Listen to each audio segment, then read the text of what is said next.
Silakan Faktin, Imin.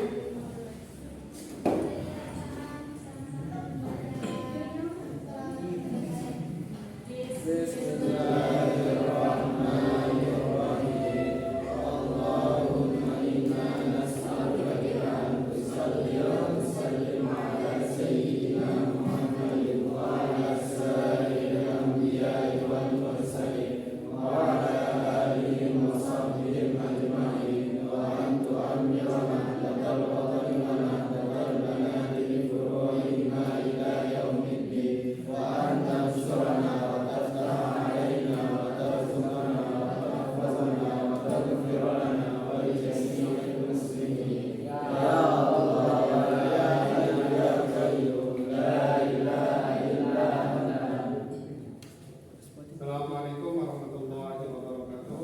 Waalaikumsalam warahmatullahi wabarakatuh. Sehat semuanya? Alhamdulillah. Ada yang belum makan? Ada. Gimana di kosnya masing-masing? Ini belum makan, Pak. Ya, oke. Jadinya seperti yang saya bahas kemarin ya di pertemuan sebelumnya, hari ini kita akan membahas tentang SQL ya. SQL, Structured Query Language ya. Ada yang tahu apa itu SQL? Apa fungsinya? Mungkin ada yang sudah searching? Tidak ada. Tidak ada. Oke, ya. Jadinya kalau di pertemuan kemarin ya kita sudah membahas tentang IRD ya, kita sudah membahas tentang normalisasi. Secara gamblangnya kalau yang kemarin kita mempelajari tentang bagaimana merancang sebuah database dan gitu ya. Nah, dari rancangan IRD atau normalisasi itu lalu kita membuat sebuah database. Ya. Apa yang kita gunakan ya, aplikasi atau alat yang kita gunakan untuk membuat sebuah database, yaitu salah satunya ini ya, SQL.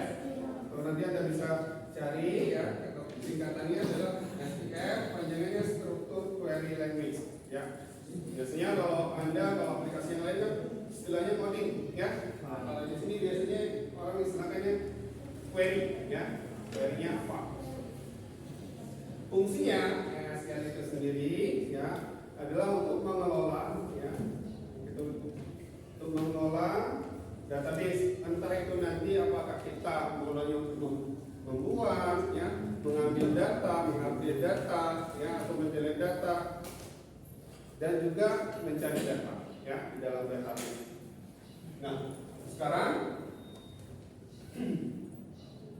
contohnya misalnya ada beberapa fungsi ya yang bisa kita lakukan dalam sebuah SQL seperti yang saya bilang tadi, yaitu untuk mengelola database. Di sana ada kita bisa dengan SQL membuat database atau biasanya dengan script ya.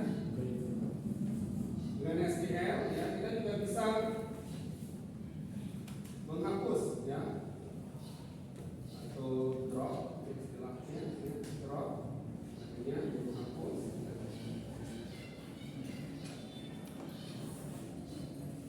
database ya atau tabel database. Kita juga bisa mengupdate ya, mengupdate isi yang ada di dalam database kita ya. Update, kita juga bisa mendelete ya, mendelete tabel kita ya atau data yang ada di dalam database kita.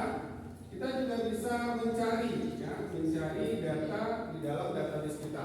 Biasanya kita gunakan perintah select ya, query select. Dan kita juga bisa seperti yang saya bilang tadi, kita juga bisa mengisi ya, mengisi data ke dalam database kita dengan perintah insert. Nah, ini secara umum penggunaannya ya. Nah, nanti gimana aplikasinya kita akan pelajari bersama ya. Sebelum kesini ya, kita akan mengambil sebuah contoh ya, kasus yang kita bahas kemarin, yaitu nota penjualan. Gimana sih prosesnya dari proses misalnya IRD ya, atau normalisasi berubah ke dalam bentuk database. Kemarin kan kita punya kasus itu nota penjualan, ya. Kita umpamakan saja kemarin kalau kasus kita nota penjualan, kan di sana ada beberapa entitas yang terlibat. Ya. Ya. Ada entitas misalnya penjual, ya. Atau biasanya kalau ditulis biasanya admin atau kasir, ya, melakukan penjualan. Ada juga pembeli, ya, Customer. atau customer. Oke. Ada juga barang yang dijual, ya. Ada juga entitas transaksi, ya. Transaksi penjualan itu sendiri, ya. Transaksi penjualan. Oke. Nah, itu yang kemarin. Biasanya kan kita kemarin umpamakan misalkan, ya, di penjual misalnya kasir, ya, pasti otomatis ada namanya, ya. Ada ID namanya. Seterusnya, ya, ada nama, ya. Ada misalnya ID admin, ya, atau ID penjual. Karena kan biasanya kalau di toko-toko besar, ya, kecuali kalau penjualnya hanya satu, mungkin kita nggak perlu ada penjual, ya, cuma datanya satu, ya. Tapi kalau di toko-toko besar kan kasirnya banyak, ya, ya hanya satu. Nah, biasanya kalau kemarin kita belajar normalisasi kan di satu tabel itu nggak boleh harus ada primary key-nya, ya. Dan primary key itu harus bersifat unik, Yes. ya. Kita kan bisa bahas kemarin, ya. Jadi kalau biasanya kalau kita pakai nama, ya, itu kan banyak nama yang sama, ya, yang kita gunakan. Makanya misalnya kita pakai ID penjual, ya, atau ID kasir, terserah apapun itu nama atributnya. Yang penting bersifat unik, ya. Ya. Oke, kita pakai dua atribut aja, ya, untuk contoh, ya. Misalnya pembeli, begitu juga misalnya ketika kita membuat sebuah member, di sebuah toko, ya, atau apapun itu, ya. Misalnya kan kita disuruh diminta KTP biasanya, ya, untuk mendata deskripsi diri kita, ya. Biasanya di sana, ya, coba kita contohkan saja, ya. Biasanya ada nama, ya, ada nomor KTP, ya, dan seterusnya, ya. Nanti saya bikin sedikit aja. Begitu juga dengan barang, ya. Biasanya ada ID barang, ya, ada harga, ada Stoknya. nama barang, ya. Oke. Lalu di transaksi, ya, biasanya muncul itu ada tanggal, ya, ada nomor transaksi, ada total, ada total, ya. Saya cukupkan dari sini, ya. Lanjutkan, kita kemarin sudah bahas tentang kardinalitas, ya. Kardinalitas, ada relasi, ya. Kardinalitas. Misalnya kan di transaksi ini pasti ada keterangan data si penjual, siapa kasirnya pada hari itu, kan begitu, ya. Otomatis kan kalau saya mempunyai relasi yang ini entitas transaksi penjualan dengan penjual, otomatis saya akan butuh data ID, ya, ID penjual. Begitu juga dengan ketika saya mau merelasikan mengambil data barang, entitas barang dengan entitas transaksi penjualan, otomatis saya kan butuh datanya juga, kan? Ya, kemarin kita sudah bahas, otomatis saya juga di sini butuh ID barang, ya. Di sini misalnya pembeli, ya, di transaksi, berarti saya di sini butuh nomor KTP, ya. Yang semuanya ini nanti akan berubah menjadi, kalau di transaksi penjualan akan berubah menjadi collision key, ya. Yang nanti jadi identitasnya adalah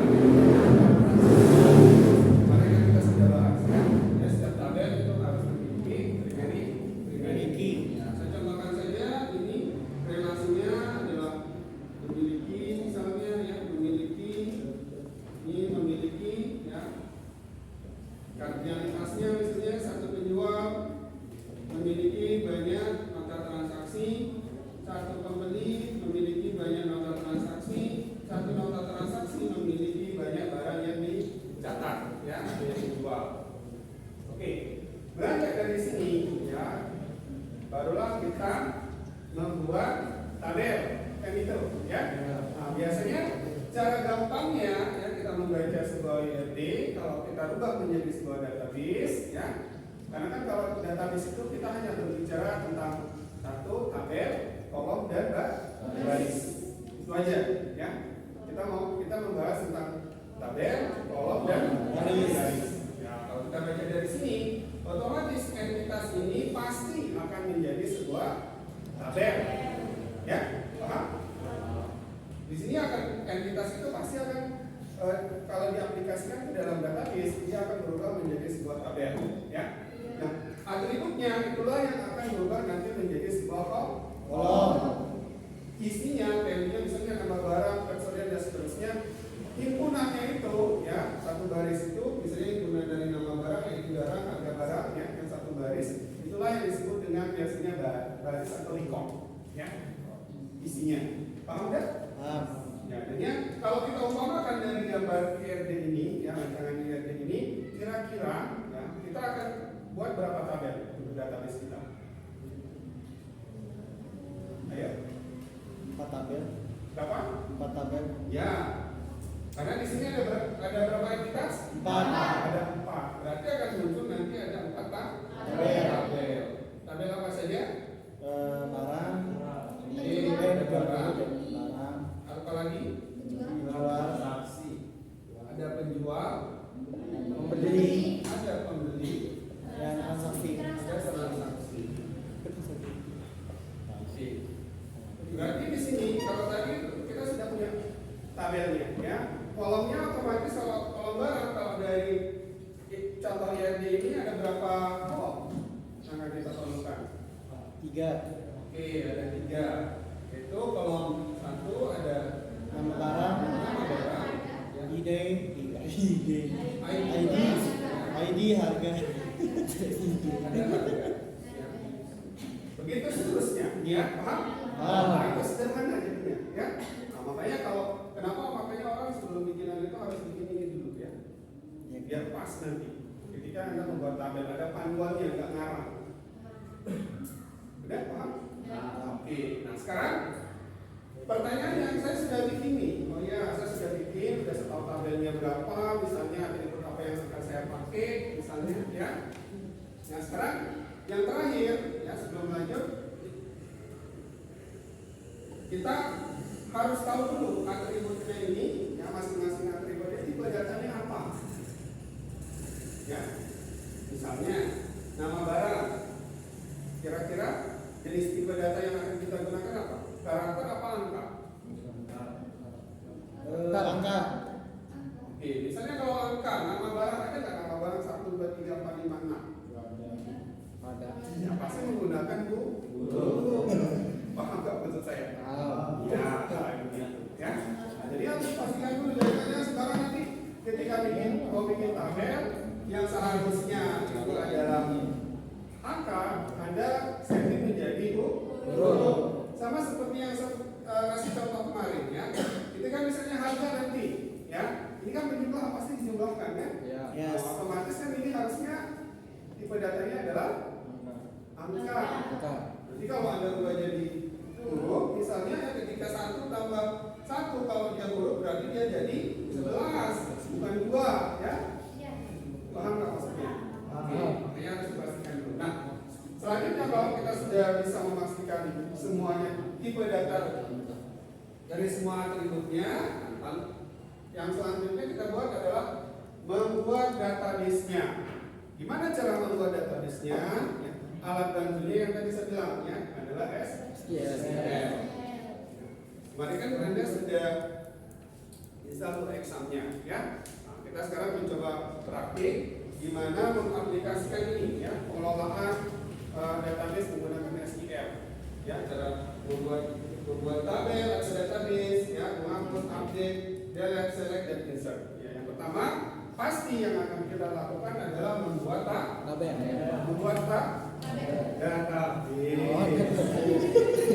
Ya, harus ada rumahnya dulu, lemarinya dulu, ya. Ya, harus ada rumahnya dulu. Ya, jangan langsung bikin tabelnya. Makanya kan ini yang paling tinggi, ya. Nah, ini baru tuh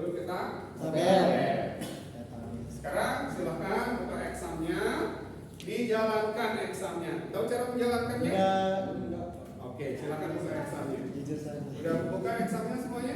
Dan Oke, di sana kan ada yang akan kita pakai ada dua ya, ada Apache sama MySQL. Ya, ada klik aja nih tombol start di sini yang dua-dua ini ya. Oke, Anda klik aja ya. Ada kan di sana menu start? Ada Pak. Ada? ada. Oke, Anda start aja. Nah, dengan ini. Ya. Oke, ya. Ini lagi. Oke. Semuanya sudah? Mana? Udah kan dari Ya, itu saja. Oke, yang lain sudah? Iya, Pak. Oke. Yang di sini sudah?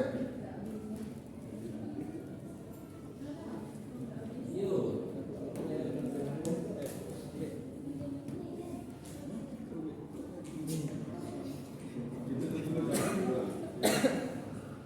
Oke. Kalau sudah, untuk memastikan ya,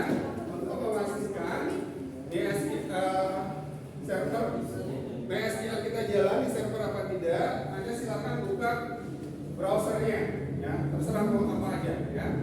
Buka browsernya, mau Mozilla, mau Chrome, terserah. Tahu namanya browser kan? Tahu.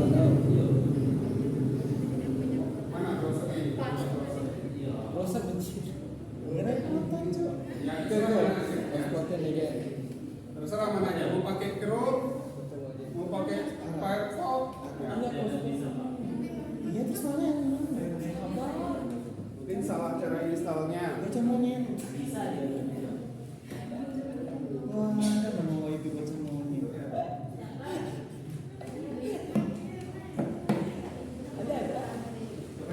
Apa anak muda? Apa? Nah, itu dia. Ya, mana browsernya? Jangan sampai.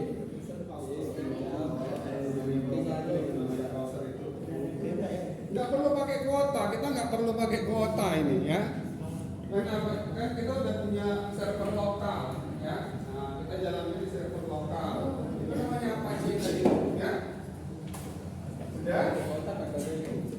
Nah, sekarang Anda di URL-nya tulis nih localhost. Nah, tulis localhost. Nah, di URL-nya di browser. Local host itu kan local host local host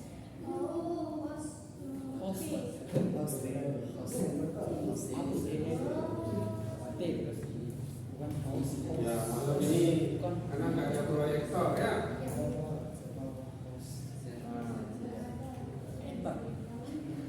enter Ya, sekarang kalau sudah silakan diklik PHP MyAdmin. PHP bahasa Cina lagi Lokal enter. itu dulu Cina Lokal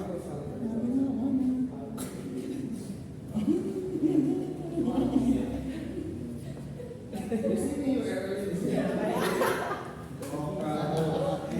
salah deh Ayo, udah itu. Udah. Nah, tulis localhost. HP lu ada tapi mana Oke, sudah. Kalau halaman PHP MyAdmin-nya sudah bisa kebuka, ya berarti tidak ada masalah, lancar ya. Jadi enter. Gimana bisa kebuka?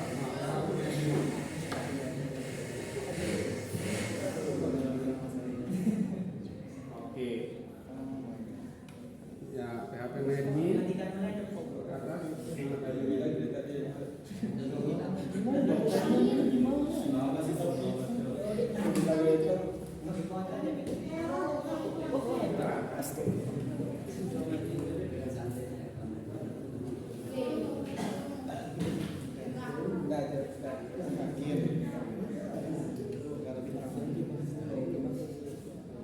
Oke, udah semuanya udah masuk ke halaman PHP MyAdmin.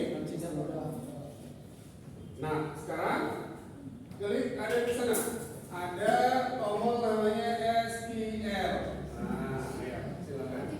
SQL mana SQL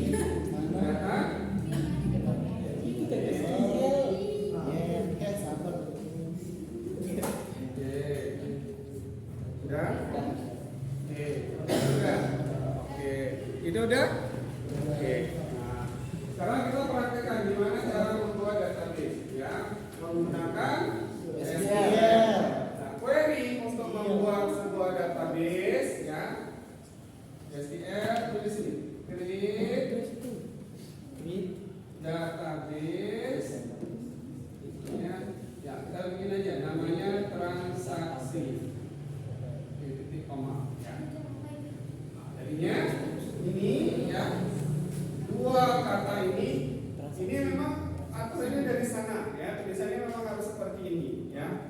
Itu memang bahasa standar bahasanya. Nah, yang ini baru terserah nanti Anda mau bikin nama database-nya apapun, terserah Anda. Tapi untuk sekarang ya, biar sama semuanya Anda bikin namanya jadi Transaksi. Ayo silakan ditulis query-nya. Ya. Sudah, Pak. Sudah. Kalau sudah, Anda klik ada tombol go di bawah. Ya. Ya, tombol. Go.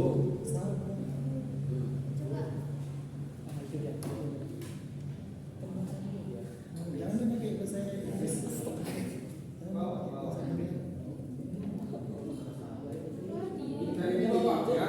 Nomornya di scroll ke bawah ada go di sana ya. Kalau yang mau pakai bahasa Inggris bilang go ya. Kalau bahasa biasa bilang kiri. Bilangnya apa ya? Pergi atau apa? Kirim. Ya. Kirim. Ya, Harusnya go itu kirim. kiri apa nih? Nah. Tapi salah ini SQL-nya Bu. Sudah? Dah.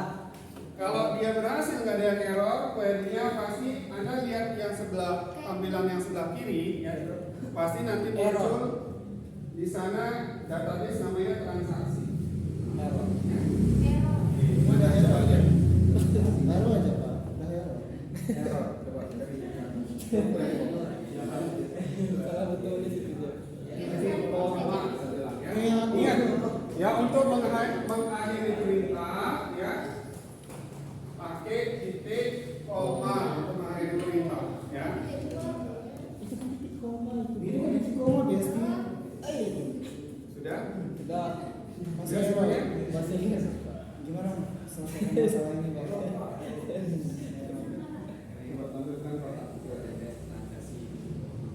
Titik koma.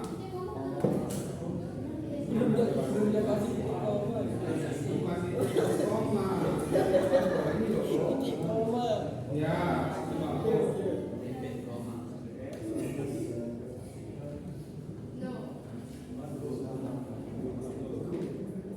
oh itu kamu udah ada dari itu. Cuman database-nya udah ada ya. Kalau database-nya sudah ada, kalau kamu bikin dengan nama yang sama pasti error. Ya. Sudah ada. Ya, sekarang kita kan udah punya database ya. Udah ini. Kamu sudah ada, nggak perlu bikin lagi. Ya, makanya error. Karena ada nama yang sama ya. Nah, ini sudah. Ini kan sudah ada. Kenapa error? Ya, karena global database-nya udah ada di dalam. Ya, database exist di dalam. Ya. Nah, ini udah ada. Udah? Nah, nggak bisa dibikin dua kali dengan nama yang sama. Kecuali kalau mau bikin nama database dengan yang beda sehingga ada error. Ya.